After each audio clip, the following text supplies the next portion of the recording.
So, the last place Erik lived, I asked them to send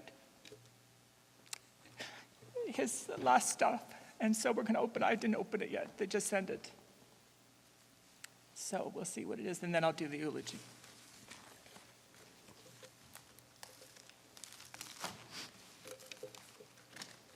Thanks.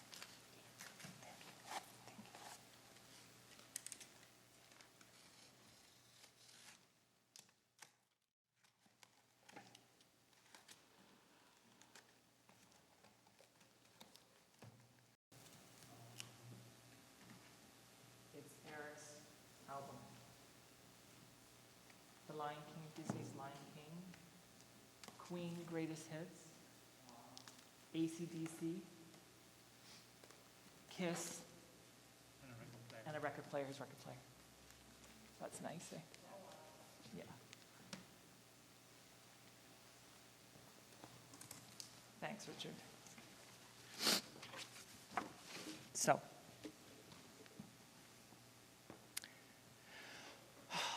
flashback, 1966, April. Mom's tummy is getting bigger. Feel my tummy, she says. I felt something kicking in there. I didn't understand it, but it was new, strange, and awesome. I have to go away, and Sister Agnes will take care of you.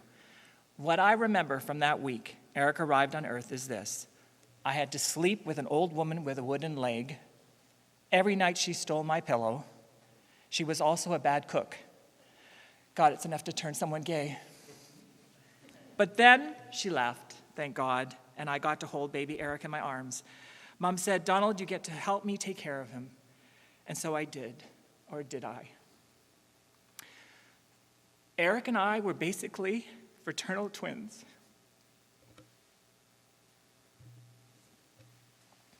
From day one, we slept in the same room, dressed the same. Initially, it looked like my older brother, Ronnie, and I would be like Cain and Abel in our family, but it was Erik and I who ended up East of Eden brothers. You know the classic story. Okay, in our case, admittedly twisted. One is going to be responsible, one not. But everyone knows the bad one is good, and the good one would rather be is bad. And the drama includes which one is more likely to die before the closing credits. The scriptwriter has to make sure the audience knows that neither was better than the other in the end. Unfortunately, real life doesn't tie up our end in pretty knots, and today there won't be any Hitchcock MacGuffins. In our version of this movie, predictably, at the beginning, Erik and I both were called sensitive. We had talents. We could sing, draw, write. But outside the home, whereas Erik was extroverted, had fun, played, had an energy, I was introverted, the quietest child of the four of us, the one who least acted out, Erik the most. Trust me, I wish that was a MacGuffin. Erik truly was happy, oddly happier earlier on than the three of us. I thought I was sometimes. I guess it's not surprising that this outgoing fourth child, 5-year-old Erik, when he was approached by his abuser, our father, immediately balked to the whole house. We three were in shock. We had never even discussed our experiences with each other over a period of years. Everything changed from that point except the abuse. I was no longer Erik's brother and never played with him. Thank God our older brother Ronnie and our sister Marina did. At 10, I became his protector, educator, parent, and I failed miserably.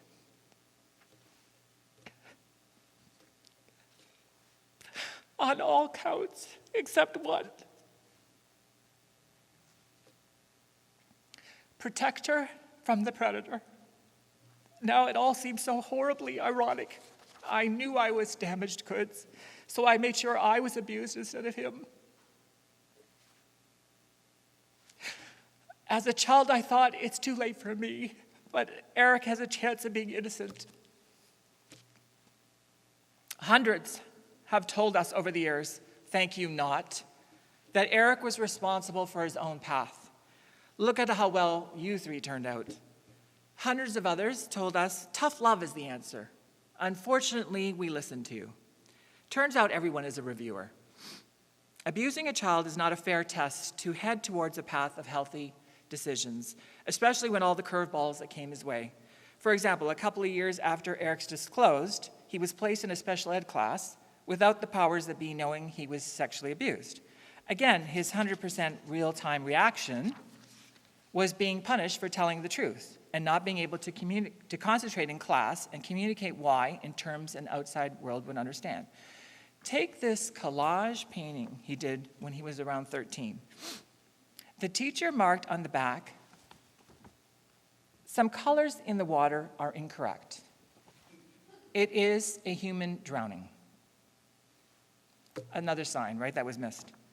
I remember like it was yesterday, our father agreeing with the school that there's something wrong with Erik.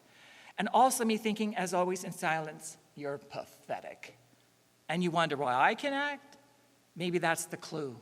I always did. Erik didn't know how. He was 100% real, 24 hours in stereo. And remember the stigma back then of being placed in special ed. So there Erik stood out for being a Jehovah's Witness, wearing my hand-me-downs and being in that class. And that's before he even opened his mouth. And trust me, when Erik did, it was something else. Even in this dysfunctional hell, it was clearly apparent Erik was gifted. Yet it wasn't recognized by anyone but us, as no one in his world outside our home considered him anything but a problem child. Tell a kid he's a problem long enough and he'll fulfill your prophecy. Do I even need to spell this out? Our father encouraged the idea that Erik be considered a problem child, a child with mental health issues because it helped protect his secret. Punishment for being the first one to disclose. He even had the nerve to have his lawyer state in court he never touched Erik. Yet there would be no trial if it wasn't for Erik because he was the first one to disclose in the first place. How could you disclose something that never happened? Apparently fake but real news has existed for decades. This is why it was not surprising this month that the funeral home's lawyer had us take out abused by his father. So what else is new? Back then, again, I protected Erik. I didn't want him involved in the trial. I wouldn't let the media talk to him. I didn't want his experiences sensationalized, trivialized, judged as ours had been. I could make up this plot line if I tried. It's just a week or two after the trial ended, I had a contract to daily early morning clean at doctor's office in Elmer. Mom helped me while Erik sat in the waiting room until he could walk to school. He was 15. On one of these routine days, later in the day, I received a call that Erik had overdosed. He had snuck in the doctor's office and grabbed some of the drugs, unbeknownst to Mom and I, took them and collapsed at high school. And you wonder why I'm a non-trusting control freak. My own brother got me fired, and if he had died, I would have had to pay for the funeral. Without a job. 40 years later, you bitch. Erik would have laughed at that one. Oh, it got worse. In '82, while Erik was recovering in the hospital, we are informed Erik will be excommunicated from our church. He was 15. Who cares about going to some version of hell? We were living it. I've always felt Erik was the most honest one in terms of the abuse. I don't judge for 1 second his choices. A street life, drugs, the numbing of feeling. How could I? I wanted to run away when I was 12. Why not get paid for what we were doing for free? But I couldn't. I wasn't going to leave Mom and my younger siblings. The question isn't, how did Erik make it to here? It's how did he survive against all odds to get to the age of 54? No one understands Trump world better than my family. People were nicer to our father than Erik. More people believed his lies than Erik's truths. If you hear the great lie first, we four had to make our case again and again and again until we woke up years ago. That all that matters is that we know the truth. Erik's death is the only reason I am going there today, because his truth will set him finally free. Erik by far had the most book, drama, movie-worthy life. The Kardashians have had a reality show for 10 years. They got nothing on us DeHaenes.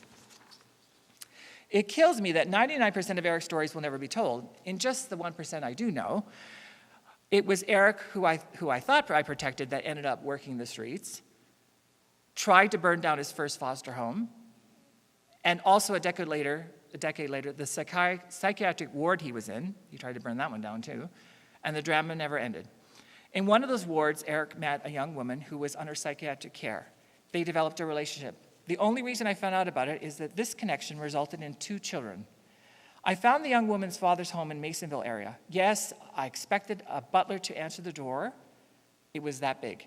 And there I stood with some measly gifts. I explained I was Erik's brother. And from his front door, the man said, if you were Erik, I would have answered the door with a shotgun. I said, "I'm so sorry." The man said, "I will not be taking your gifts, nothing against you, but don't come back, and if I ever see your brother again, it will be with a bullet in his head." Upsetting? What isn't?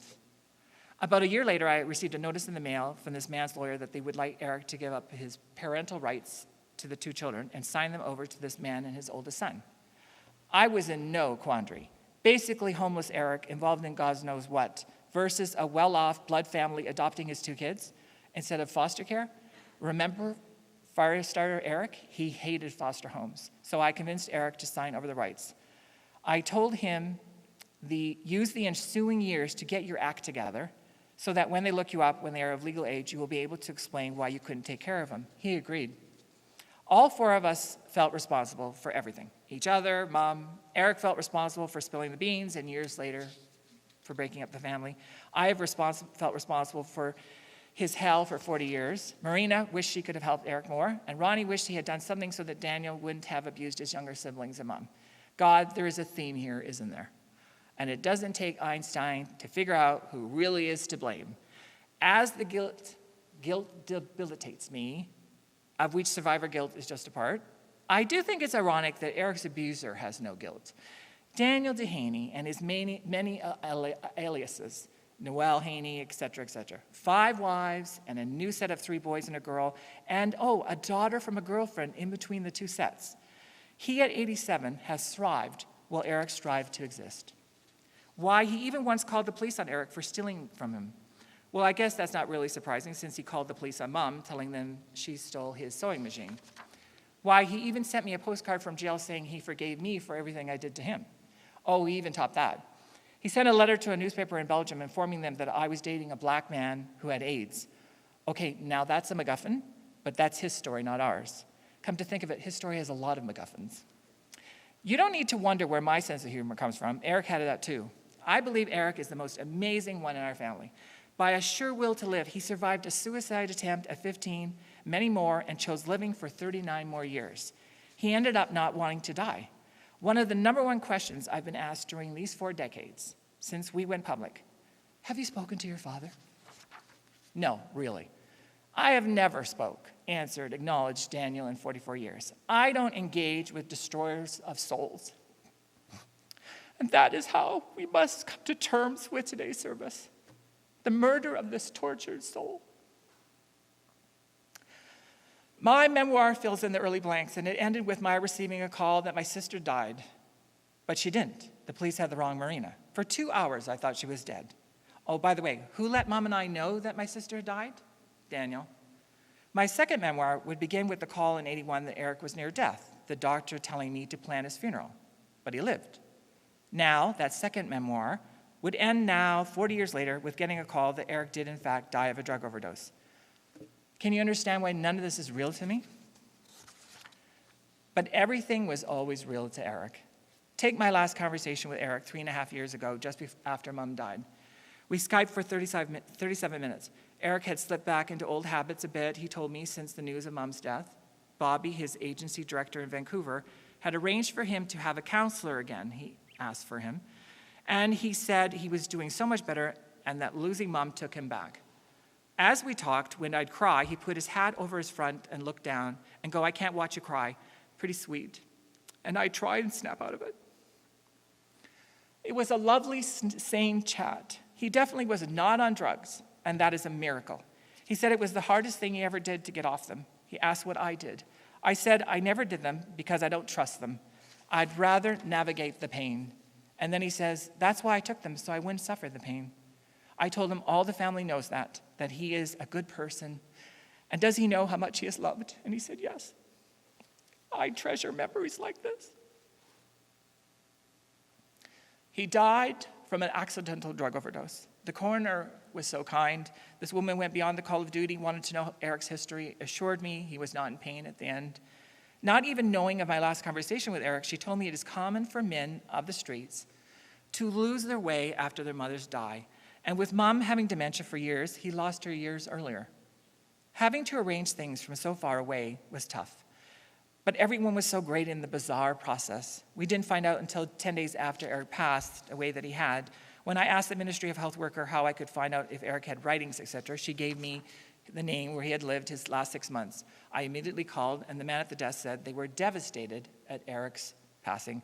You'll want to talk to the manager. She comes on and says, we're so glad to talk to someone who knows Erik. I'm just looking at a comic strip that Erik drew.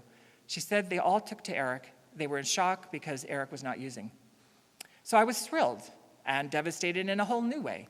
Now it was even more tragic. Erik was liked, made connections, wanted to live, and just fell off the wagon. His poor older body just couldn't take what was the norm years earlier. Then I spoke to the house manager and discovered one last shocking detail. Erik had asked him to keep money in the safe for him to buy CDs, etc. He had $600 saved up. This is the guy on social assistance. If you know anything about the drug world, no one saves money in a safe who is a regular user where every dollar goes to another hit. Final proof he was clean. I wonder if he did that final hit to numb his feelings, memories that day. If love could heal a heart, you, Erik, would have healed decades ago, because the amount of love Mom, I, my sister and brother felt for you, there is not room enough in this world to fill. I tried. God, I tried. But I failed you miserably. I had good intentions. I had my own demons, frankly. The twisted existence of being our father's concubine and our mother's best friend, for starters. But no excuses. You needed the hug that I just couldn't give. I was on a quest to reinvent how we were seen in history. I didn't want anything negative. I wanted us to divorce ourselves from the victim story, the tarnish of being son of that father. I needed to achieve as much as possible for you and Mom, and I kept thinking I had time to give you both the things that would make you happy. I almost made it. We redid our wills last year. Erik's share was going to be held by our brother Ronnie, because that's how much we trust each other. Ronnie would have held Erik's money and helped him. If I had achieved taking care of you, you and Mom would have been farting in silk, Erik. Every package, letter, or card I sent you, I wrote, I think about you every day, and I love you more than you will ever know. I was planning on seeing you this year. I was going to go to Vancouver and buy things to make your day-to-day living better. I had a sense of urgency, purpose, a premonition. Then the virus struck, and I kept telling Morris and my friends, I must get to see Erik as soon as this is over. That was the number one priority. The day after you died, and me not knowing, I sent you a package with a postcard from London pleading for you to call me, that I would see you as soon as the virus situation was better. I know what parents who have missing loved ones go through, dreading the inevitable, but desperately needing something tangible. I tell you that fulfillment of my worst nightmare, the call, is worse than you can imagine, unless you have experienced it. As if your heart were not only being stabbed, but diced and pounded. And when you think there can be no more tears left, no more of your heart left to feel, the waves crash and crush again. A torrent of memories, regrets, hopes, and envelops you. And if you are lucky, and I am fortunate, that outside expressions of love have fought their way through as if scraps of a heart were found and it is beating again, sewed together, full of a million little stitches, but it's working. It's pumping blood, enabling my brain to commit to making sure Erik's memory is alive, that Erik, having been here, mattered, that his death is not in vain. That makes me happy. Someone seeing this will think of you. You and I have never heard from your children. Maybe they'll see this eulogy. Maybe you fought to stay clean for that day they would find you.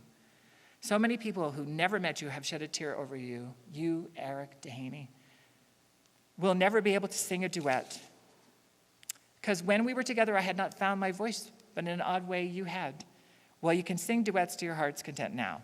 Mom and Judy Garland can talk about how they both died on the toilet. And then Judy can sing Over the Rainbow to you and Mom. And when I was looking through Erik's stuff, he drew Judy Garland when he was in grade 8. You, like me, loved Judy Garland, Erik. You drew her, and you wrote us in 1990, when I'm with you, it is as if a rainbow after a storm, proudly showing my colors. Imagining any form of peace for Erik now is, well, it's like a beautiful painting. Not a Picasso. That's what his life looked like here. I imagine a Vincent van Gogh. And coincidentally, Mom was born 93 miles from Van Gogh. Erik, 6 degrees ain't what it used to be. You have great company now. Hug Mom for us. Say hi to Vincent. Hope you and Judy are doing a duet. But true to form, I'm still going to be boss and give you advice. I imagine you will have turned into the most beautiful form of yourself. For the love of, avoid a guy who wears one glove for no apparent reason, grabs his crotch intermittently, and could be dangling a baby off a cloud, I'm just saying. May your soul find moments of peace that you never had on earth. Good night, my sweet Prince Erik. Thank you.